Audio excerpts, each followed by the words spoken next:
Professor, o que é a autodepuração dos cursos d'água?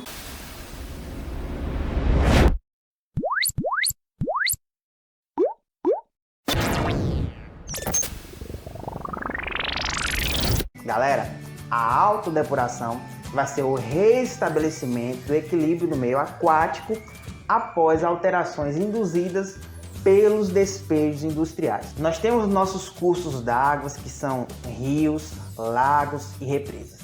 O que acontece? Ao lançar um determinado poluente, ao lançar um determinado efluente no meu corpo receptor, o que pode acontecer? Pode acontecer várias alterações físico-químicas e de fato acontecem várias modificações no meio aquático. Então é isso que a gente vai estar estudando aqui hoje. Como que o próprio corpo d'água, como que o próprio rio, ele consegue se autodepurar, ou seja, se auto-recuperar desse poluente que foi lançado no corpo receptor. Olha só, então o próprio rio, o próprio ambiente aquático tem os seus próprios mecanismos de defesa, digamos assim. São mecanismos que vão fazer com que aquele corpo receptor, ele depois de um certo período, depois de um certo tempo, consiga adquirir novamente o equilíbrio e com isso ser utilizado para finalidades variadas. Galera, existe uma depuração absoluta? Como assim? Suponha que eu lance determinado efluente no rio. Após um certo tempo, aquele próprio rio ele vai conseguir se recuperar. Ele vai ter mecanismos que vai fazer com que ele se recupere, beleza? Mas será que essa recuperação que ele tem, ela é absoluta? Será que esse rio, ele volta ao seu estado original? Olha só, muita calma nessa hora. O processo de autodepuração, ele vai conseguir restabelecer o equilíbrio. Porém, esse equilíbrio que é restabelecido, ele nem sempre volta ao seu estado original. Eu posso ter, por exemplo, algumas espécies que não vão conseguir sobreviver naquela condição. Então, eu tenho uma recuperação de praticamente todas as características, porém, alguns aspectos, eles não voltam mais ao seu estado original. Tranquilo? Beleza? Quando a gente fala sobre autodepuração de cursos d'água, a gente tem que falar sobre as zonas de autodepuração. Como assim zonas de autodepuração? Pessoal, é o seguinte, no corpo d'água, no curso d'água, eu vou ter algumas zonas. Então eu tenho lá o momento no qual o efluente é lançado, que é, por exemplo, a zona de degradação. Depois eu tenho a zona de decomposição ativa. Depois eu tenho a zona de recuperação.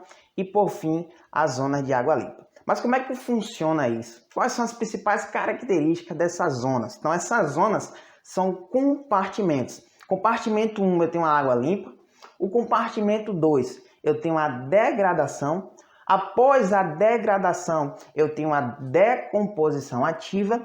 E após a decomposição ativa, eu tenho a recuperação. E, por fim, eu tenho novamente as águas limpas. Vamos entender aqui cada uma dessas etapas de autodepuração? Vamos lá. Então, inicialmente, nós temos o ponto de lançamento das águas residuárias. Aqui nós temos dois pontos. Nós temos o ponto amontante e nós temos o ponto ajusante. Então, a montante é o ponto de partida, o ponto no qual eu tenho o lançamento das águas residuárias. Que águas residuárias são essas? Pode ser esgotos, pode ser efluentes industriais, pode ser algum resíduo de processos relacionados à agricultura, à pecuária. Então aqui eu tenho um ponto de lançamento das águas residuárias. Quando essa água residuária ela é lançada no curso d'água a montante, a primeira zona que a gente tem é a zona de degradação. Olha só, a zona de degradação. Pessoal, o que é essa zona de degradação? Nessa zona de degradação, nós vamos ter uma característica importantíssima. E as principais características de cada uma dessas zonas é o que nós iremos levar para a nossa prova. Então vamos lá. Na zona de degradação, eu tenho o lançamento do efluente. Nessa zona, por exemplo, eu tenho uma alta concentração de matéria orgânica. Nessa zona, eu tenho o quê? Eu tenho o início do processo de degradação da matéria orgânica. Então, eu vou ter a presença de micro-organismos no meio aquático. Esses micro-organismos, eles vão iniciar o processo de degradação da matéria orgânica. Esse processo, ele é predominantemente o quê? Aeróbio. Por que aeróbio? Porque eu tenho ali uma elevada concentração de oxigênio dissolvido. Olha só, eu tenho o oxigênio dissolvido e esse oxigênio dissolvido vai ser utilizado nos processos metabólicos de estabilização da matéria orgânica. Por quem? Pelos micro-organismos. Então, nesse ponto de degradação, eu tenho uma alta DBO, eu tenho uma alta demanda bioquímica de oxigênio. À medida que esse processo ele vai acontecendo, o oxigênio que está dissolvido na água vai sendo consumido. Show? Como esse oxigênio vai sendo consumido, aqui na zona de degradação, eu já começo a ter o decréscimo na concentração do oxigênio dissolvido. Show? Até aí tudo bem? Após a zona de degradação, eu tenho a zona de decomposição ativa. Zona de decomposição ativa. O que vai acontecer nessa zona de decomposição ativa? Nessa zona, eu tenho ainda mais a intensificação desses processos. Uma das principais características dessa zona é a baixa concentração do oxigênio dissolvido. Por quê? Porque esse oxigênio dissolvido ele foi utilizado nos processos metabólicos anteriores. Show? Então aí eu tenho um decréscimo do oxigênio dissolvido. Tendo um decréscimo do oxigênio dissolvido, eu vou ter a predominância de processos o quê? Anaeróbios, processos anaeróbios. Que processos são esses? Processos que ocorrem na ausência de oxigênio. Micro-organismos que atuam na ausência de oxigênio. Como eu tenho a ausência de oxigênio, nessa zona de decomposição ativa, eu vou ter processos anaeróbios que vão liberar alguns compostos que podem conferir àquela região ali um odor desagradável, que são compostos como gás sulfídrico, gás metano. Eu tenho também a liberação de gás carbônico, principalmente gás metano e gás sulfídrico, que vão conferir o odor desagradável àquele ambiente aquático. Show? Então, nessa região, galera, eu tenho, por exemplo, a extinção de algumas espécies. Algumas espécies não conseguem sobreviver a essa condição.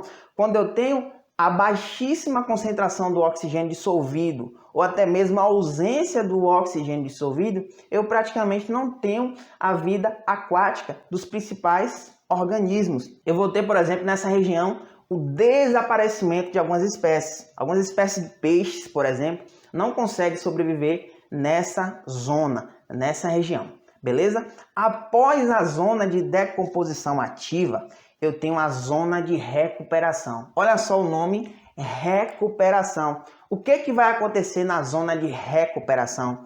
Na zona de recuperação, esse corpo receptor ele vai começar a restabelecer o equilíbrio. Olha só, na zona inicial, na zona de degradação, eu tenho a total desordem, eu tenho total desequilíbrio ecológico. Na zona de recuperação, eu tenho o restabelecimento dessa ordem, o restabelecimento desse equilíbrio. Beleza? Tranquilo até aí? Então, na zona de recuperação, por exemplo, eu já tenho um aumento na concentração do oxigênio dissolvido. Se eu tenho um aumento na concentração do oxigênio dissolvido, eu já tenho ali a presença de algumas espécies importantíssima na manutenção do equilíbrio ecológico. E após a zona de recuperação, eu tenho as zonas de águas limpas. Então, a zona de águas limpas é quando eu tenho o equilíbrio ali totalmente reestabelecido. É lógico que eu vou ter uma certa influência no processo. É lógico que eu não vou conseguir recuperar 100% da qualidade da água que eu tinha anteriormente. Eu posso ter aí algumas perdas, eu posso ter algumas variações. Mas nas zonas de águas limpas, eu vou ter praticamente a mesma condição inicial. Beleza? Tranquilo até aí? Agora nós vamos acompanhar alguns gráficos importantíssimos que vão relacionar e que vão expressar o que foi mencionado anteriormente. Então aqui nesse ponto nós temos, por exemplo, o lançamento de esgotos domésticos. Quando eu tenho aqui o lançamento de esgotos domésticos nas águas limpas, inicia-se o processo de degradação, inicia-se a zona de degradação.